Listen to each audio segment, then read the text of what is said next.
retail auto parts store, 4,000 locations in North America. Before AutoZone, he was the CIO for several leading retail companies, including Bass Pro Shops and Service Merchandise. Prior experience included being a CTO and a business and IT management leader in various companies. Our second panelist, Faros Daruk Hanavala, goes by Daru.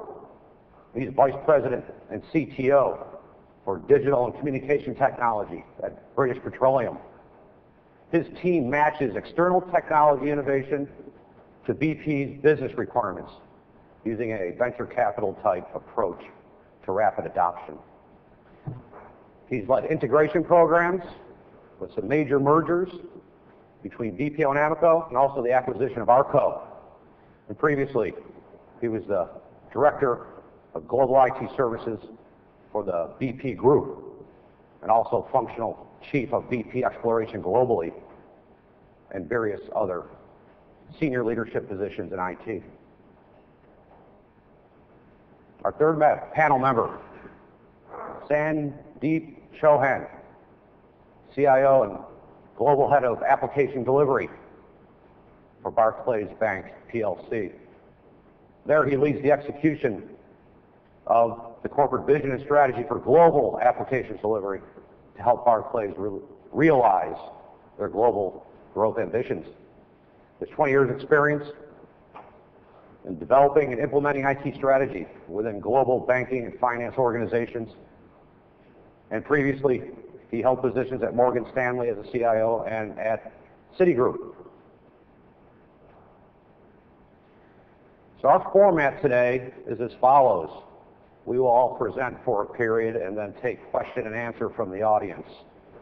Our presentations are varied, but they fit into that whole category related to outsourcing, IT spending, and multi-sourcing in general.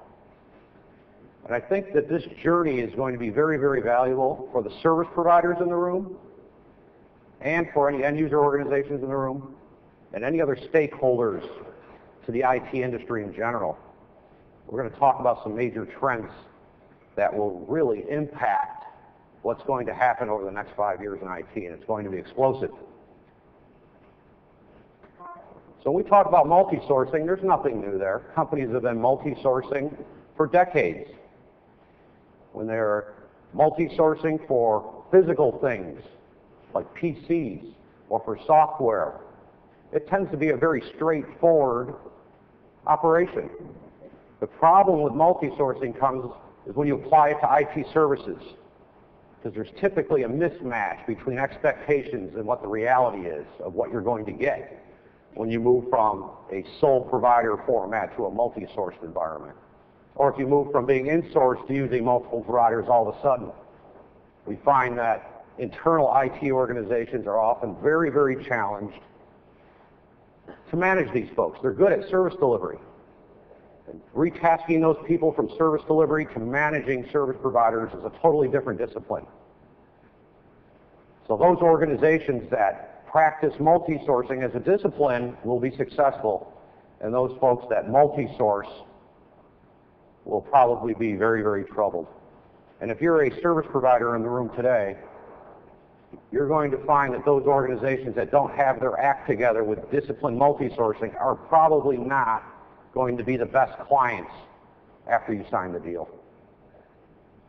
For some organizations out there, end-user organizations, multi-sourcing is a train wreck waiting to happen. There's a lot of politics involved, a lot of issues that come up when you're managing multiple providers, such as finger pointing and who's responsible for problems and who's going to fix problems. And it's a big area of management risk for IT organizations and retained organizations out there that outsource. Those organizations with advanced sourcing capabilities may consolidate around fewer providers in the future. Right now the trend is to more providers for IT outsourcing. But for those folks who have been doing it for a couple decades now, we're going to find that they're going to get their vendor management process and practices and strategy in place, and they're going to probably consolidate around fewer providers. It costs too much money to manage hundreds or scores of service providers. And for the most part, a lot of what the service providers in this room are experiencing now is you're getting those first generation outsource organizations. They're putting their toe in the water. They're testing outsourcing. They haven't done it before. And those late adopters will tend to still stay with one or two providers for the most part.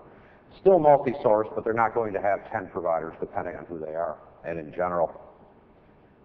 And let's not forget the strategic reasons why organizations use multiple providers. They want to gain access to best-of-breed skills. That strategy leads to multi-sourcing for the most part. Back in the early days of outsourcing, multi-sourcing was used for, I would say, less than goodwill reasons or invidious reasons. They wanted to create competition between providers for better service and cost. And for the most part, we're seeing the opposite end of the extreme now. It leads to less disruption if you have multiple providers and you have to switch one out with another. So this is the conventional wisdom and what we're seeing at Gartner as far as multi-sourcing is concerned. Just to be clear about what we're talking about here, many people define multi-sourcing in different ways. It's disciplined provisioning and blending of business and IT services, basically to create an optimal set of internal and external providers to, basically meet business goals. It's not doing a lot of outsourcing. It's not using a lot of service providers. It's not offshoring. So basically, we need to have in the industry a standard vocabulary for what we're talking about here, and this is what we've provided here at Gartner.